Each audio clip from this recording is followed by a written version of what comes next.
Hey everybody, this is Phil Town. And this is Danielle Town. Wow. Hey everybody. Hey everybody. Sorry about that. I'm sitting here with my gorgeous daughter. Brilliant, gorgeous.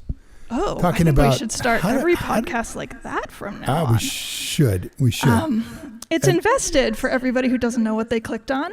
And it's Welcome to InvestED. The InvestED podcast by Dad, Gosh. How are you feeling? Pretty good. I'm up and around now. You sound a little better.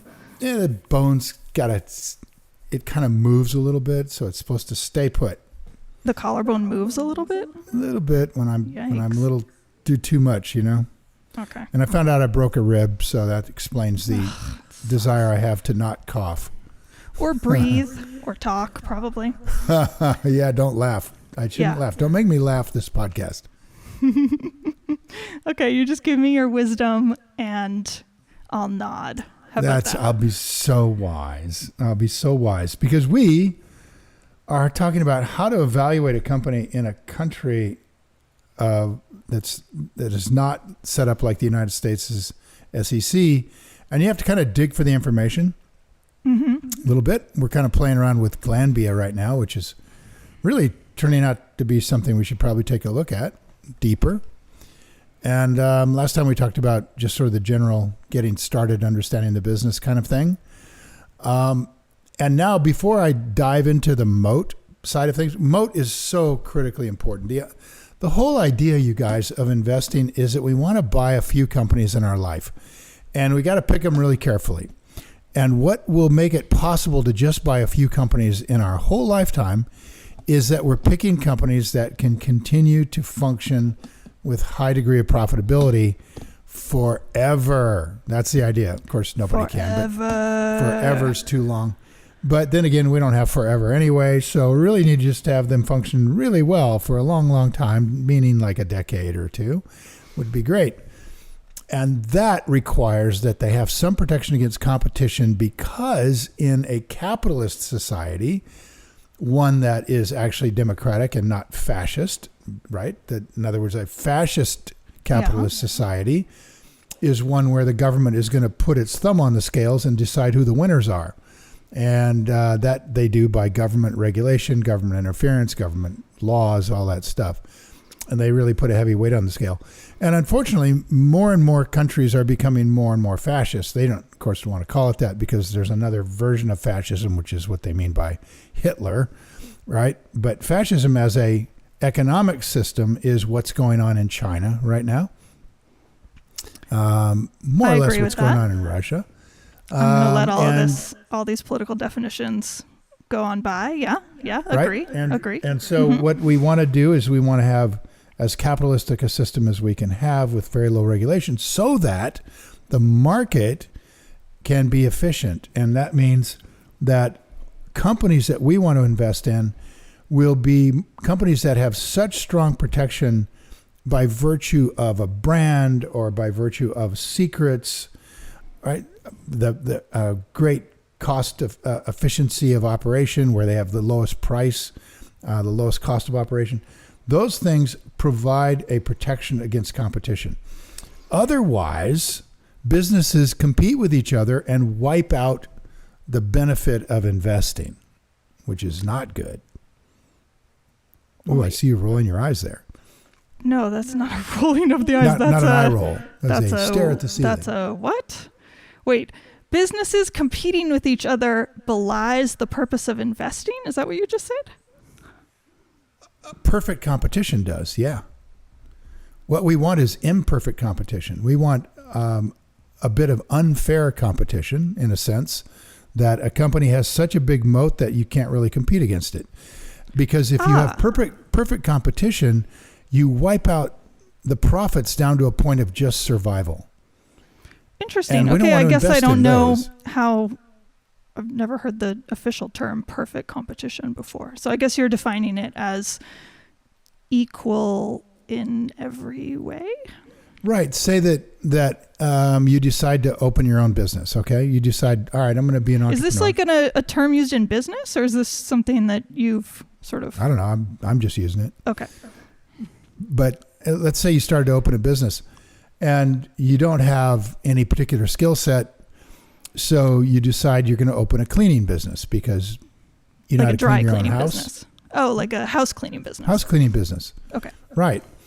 Requires a mop and a bucket. Okay. I mean, and the ability to get to the next house. Unless you're in Switzerland, oh my gosh, I hired somebody to come clean our apartment, and you have to provide all the cleaning supplies for the person who comes, which I did not know because everybody I'd ever hired in the US, like as a service, brought their own cleaning supplies. So this poor lady was like, do you have this thing and this thing and this thing? And I was like, Nuna will run to the store right now and buy you everything you want. That is so interesting. We were so embarrassed. We were like complete unadults right there. I wonder if that's cultural or is that some sort of regulation?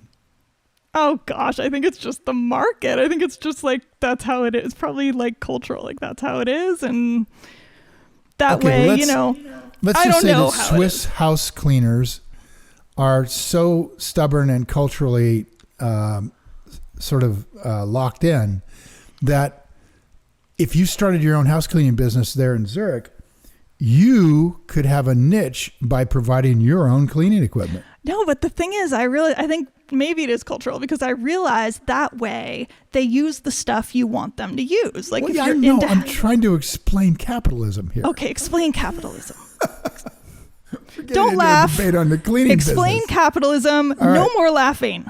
I know. I got to not laugh. I want to hear all about capitalism. So right now. You're starting a cleaning business in Zurich where absolutely everyone waits to be provided the cleaning materials, and you've decided, you're going to provide them yourself. So you advertise, you don't need cleaning materials, you don't need to buy that stuff. I provide it all, and we charge the same price. Oh. Right? So now you have... there's a value proposition. Yep. So now you have a niche.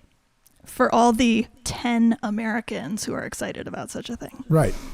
And so let's say that you begin to sweep the market. You just got more business than you know what to do with. Amongst the 10, you've got 9 out of the 10. 9 out of the 10.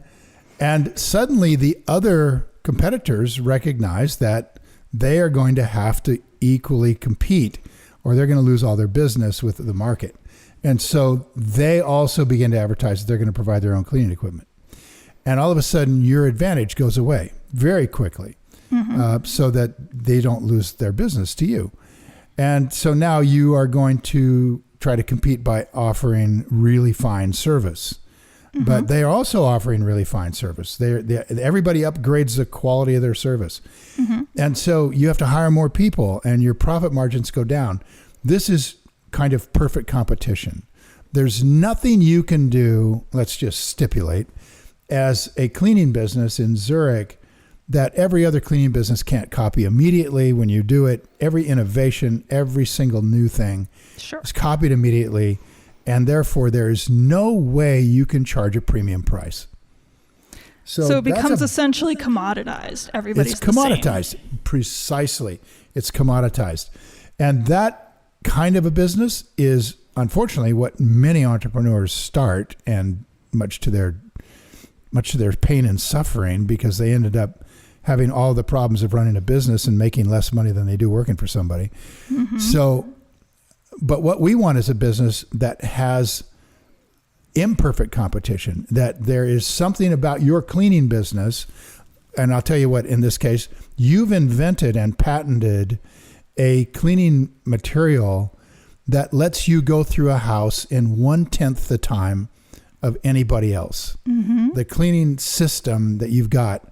So you could charge the same price, but you're 10 times more profit or less labor cost. Yeah. Now, suddenly we have a business we'd like to invest in. Why? Not because you've invented this thing, but because you can protect the invention. Right. You can prevent other people from copying you for the next 17 years. I gotcha. I like this, now that I hear the definitions, I like this view of perfect and imperfect competition. It implies a lopsidedness. And I think that's what the moat idea is getting at. These are all just analogies, right? For having something that's protectable. But Yeah, I like that. Imperfect competition. Cool. So I'm into we're going to look at Glanbia as we go down the road here, and every other company that we dig into, to see what they have going that will protect them from inevitable competition. Let's just take one aspect of their business. Okay. And that would be the performance nutrition. And so we know there's big, huge companies in America like GNC that do performance nutrition. And we know that Glanbia has, by virtue of buying a lot of smaller companies, become the largest performance nutrition provider in the U.S. So we're going to have to look at this and see, is this a position that allows them to get extra profit? Are they doing something in performance nutrition business that other companies can't copy? GNC cannot copy it, despite the fact they've got stores, they've got all this, they got a big, they do a lot of advertising. Is there something that Glanbia is doing with performance nutrition that GNC can't copy? Can I just break in? I Sure. love this question because it gets at a sort of constant issue that I have with looking at moats. And that is the situation in which a company's product or service, or let's just say the company, they're offering the same stuff, but it's better. And I always wonder, is that really a moat? Mm-hmm. And so I hope we can talk about that with this story here. Well, because I'm always like unsure in that situation. It comes up over and over and over and over. Do they have a moat? Do they have a moat? And it's always like, yeah, it's a brand moat. The brand is that they're the best. Mm-hmm. But what if they're not anymore? Right. So, okay. Right. Fair enough. I mean, look at the I want to call it the Levi's business, but the jeans business, fashion jeans, right? I mean, those companies come and go. Yes. Or like, my fave Lululemon, which we've talked about so many times, which has just killed it. And I completely missed that investment. Yeah. But I still struggle with that one. Who's to say there isn't going to be there are constantly new athletic wear companies, but one of them one day is going to be better than Lulu, I imagine. It is really fascinating, actually, Lululemon as an example of this, because you would think, they've been in business a long, long time. Yeah. And I just listened to a comedian, I think it's Kathleen Madigan or something. Anyway, she's hilarious. And she was talking about wearing Lululemon for the first time. And she was saying, it's like I put on a baby skin. That's right. It's like, what? So amazingly, it's different than everyone else. Well, it's because they make their own fabrics. There you go. Nobody else has that. There's this one, which is probably what she's talking about, which is called Lumux or something like that. Baby skin. Lux, something like that. I don't know. No, they come up with these names. It is like the softest, craziest material. So isn't this amazing? It doesn't hold you in the way their other stuff does, but it is so soft. It's amazing to me that they, here you have big companies in this business. You got Columbia, you've got, you got Nike, you got everybody wants to be in this business. And yet here's Lululemon year after year crushing it. Yeah. And now they're entering men's clothing. And their men's clothing was telling me how much he enjoyed it. Then Adam, my other son-in-law, is telling me how much he liked the present we gave him. Well, speaking of Ireland, so for years, I've been saying to Nuno, let's go to Lululemon and get you some shirts or some shorts or just casual athletic stuff, whatever, so that you can do yoga with me or you can do Peloton cardio with me, whatever we do, because he just only has biking gear and tennis gear. And he was like, oh, no, this makes him sound terrible, but he was basically that's girly store stuff. I'm with you on that. He didn't even feel comfortable going in, except to buy something for me, which I always thought was really weird. But men. Well, it's also Lululemon's branding. They went to a lot of trouble to make you think that. Okay, fair enough. Right? So when we got to Dublin, we got there, Nuno and I got there a couple days before you. And on the one airplane from Zurich to Dublin, they didn't put his suitcase on the plane, which was super annoying. And it was raining and freezing cold, and he hadn't brought the right stuff. So there was a Lululemon 1 block away, and there was a department store that had nothing. And he literally didn't even have underwear. And the department store, God knows why, but they just didn't have anything good. And so I was like, let's just try Lululemon. He found everything. He got underwear, socks, a jacket he loves, 2 athletic shirts he didn't even need. He just liked them. And I think maybe some shorts also. And I kept saying to him, like, get stuff that you'll wear at home so it's not a wasted purchase.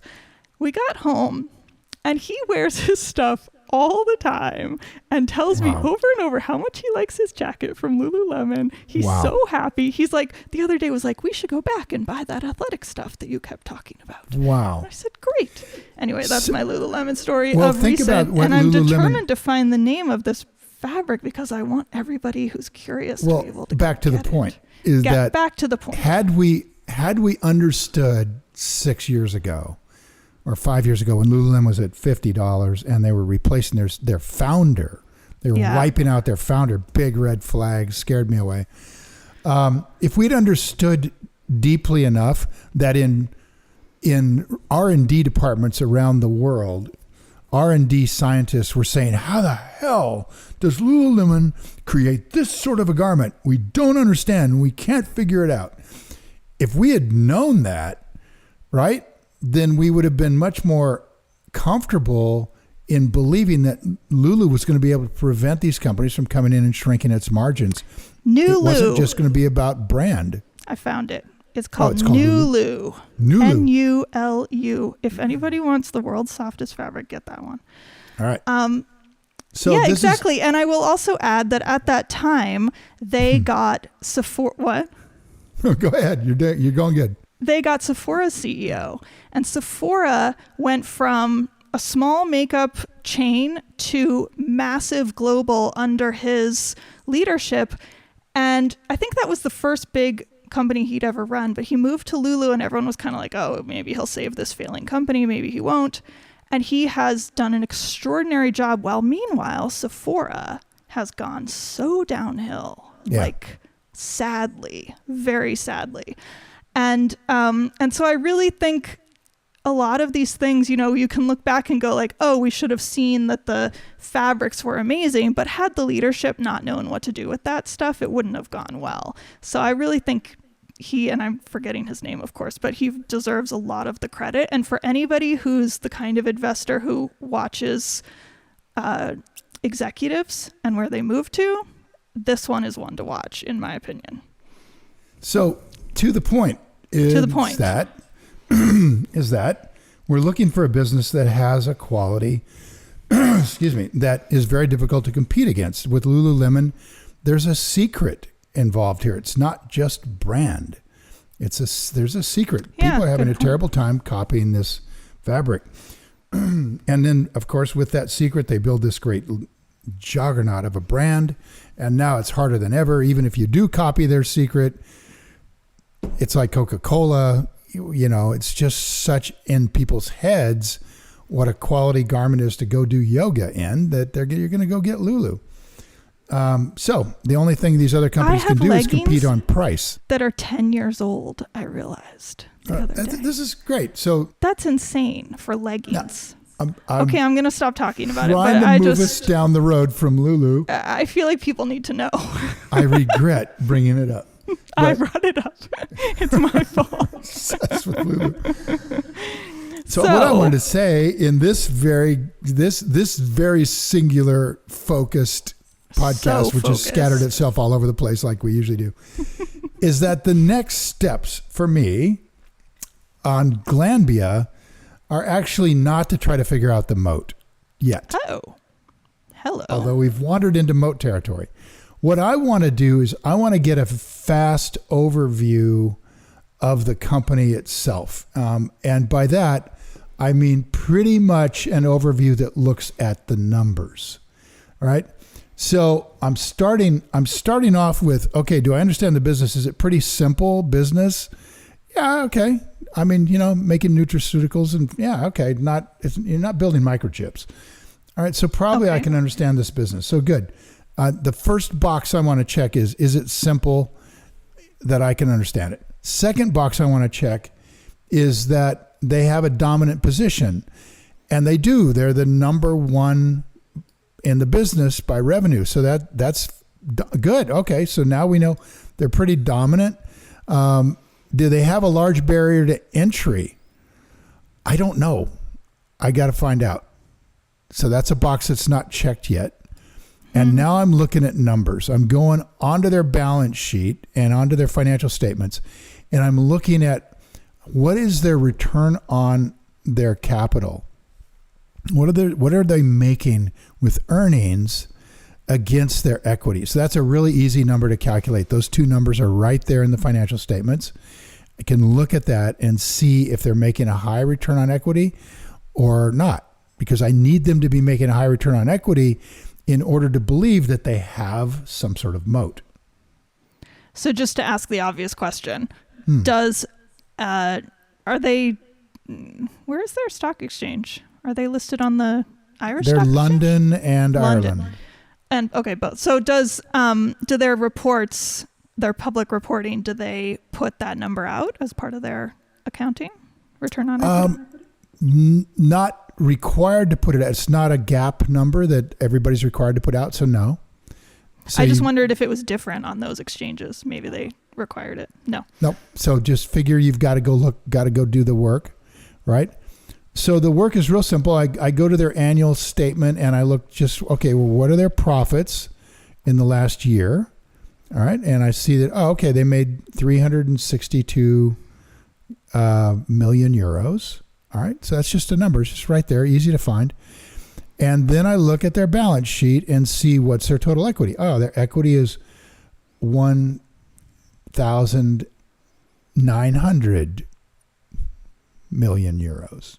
So a billion, 1.8 billion, something like that. All right. With me so far? Yes. So now we know that they're making 360 and they've got 1,800 to make it with. And voila, that's right at a 20% return on equity. That's really good. That's really good. I'm like, Whoa.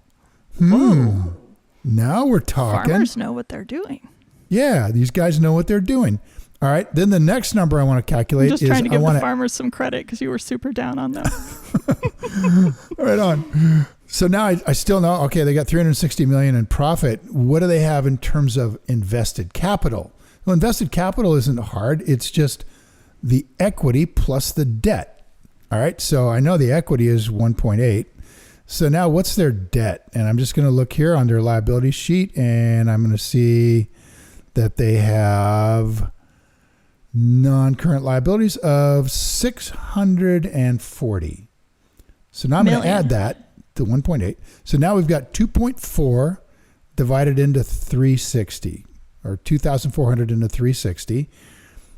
All right, which is about 15%. Ballpark. Still really high.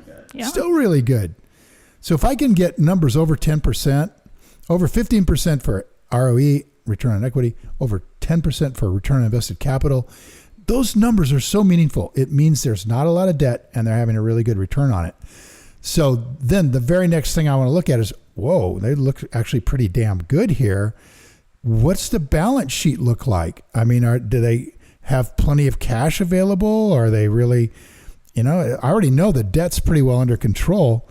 And so I just look at the balance sheet and I'm saying, okay, well, what do they have available for cash and all that kind of good stuff? How much of their balance sheet is intangible? And then I see the first little red flag and I see that the total assets are 3.8 billion, but they have 1.4 billion of intangible assets. Now, this shouldn't surprise me because I already know that they're growing by acquiring other companies.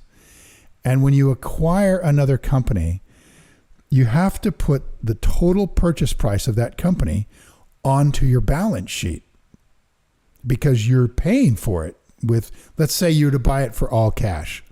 You're going to buy a company for $200 cash. All right. So what you need to do is your balance sheet has to work out identically to the same number when you get finished with the acquisition. Mm-hmm. So you've got to have an acquisition worth $200. Yeah. Right? Yeah. And so if the balance sheet of this other company is $100, then you've bought a company that has $100 of assets and you've paid $200 for it. Mm-hmm. And the reason you did that is because there's intangible value in this company. They have a brand, they have secrets, they have all this stuff that's worth a lot of money. They make a lot of money. So particularly tech companies have, if you buy a technology company, you're very likely to have a huge amount of intangibles. Yeah. So I got to put that intangible on the balance sheet. So I put $100 of tangibles that go on in form of plant and equipment and all that.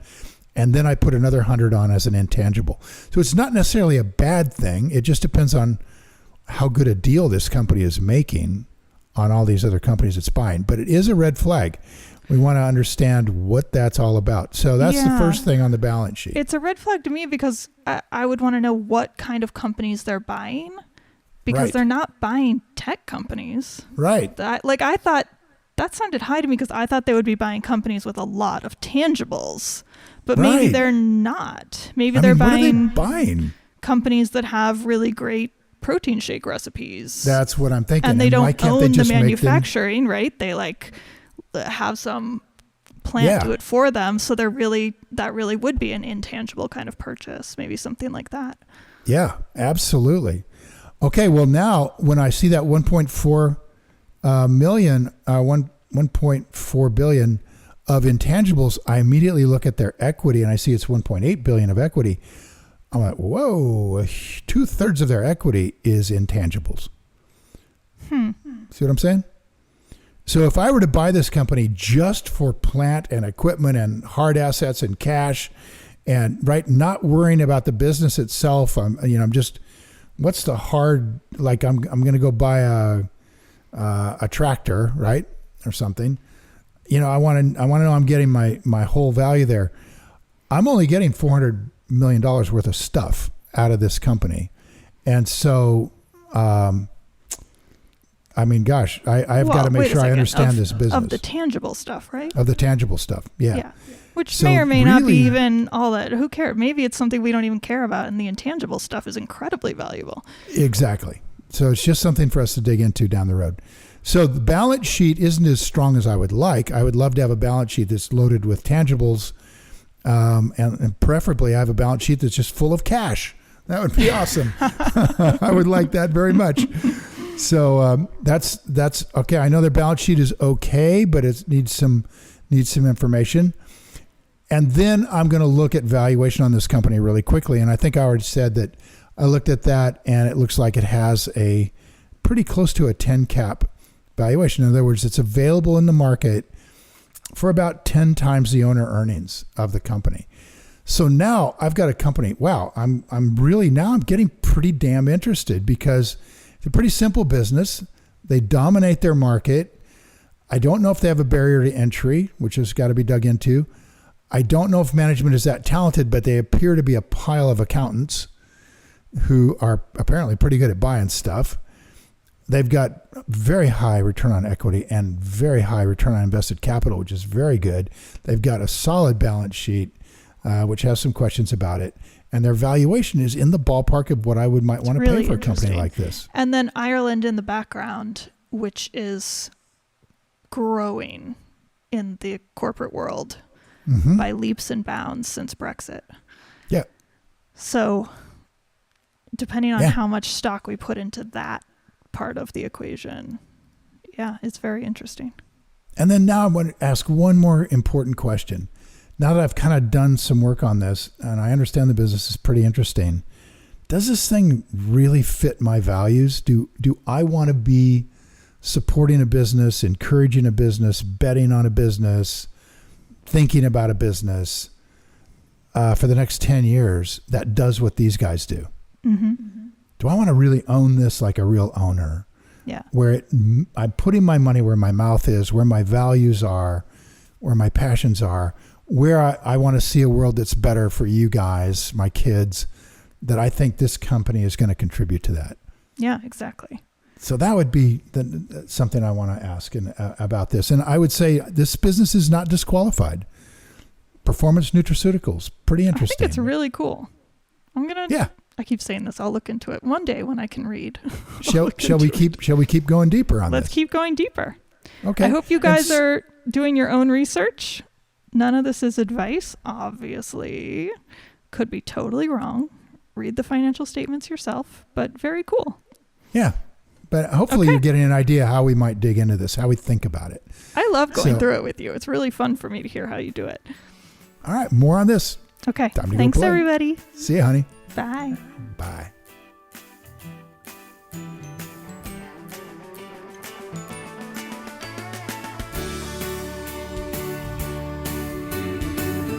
Hi guys, thanks for listening to InvestED. If you enjoyed this episode and you want more information or to listen to additional episodes, visit our website at investedpodcast.com and sign up for my virtual workshop right there. Spots are definitely limited for this event. I'm not kidding, they really are. They sell out very quickly. So everything discussed on this podcast, by the way, is either my opinion or it's Danielle's opinion. And really important, it's not to be taken as investing advice because I am not your financial advisor, nor have I considered your personal situation as your fiduciary. So remember that. You're on your own here. This podcast is for your entertainment and education only, and I really hope you enjoyed it.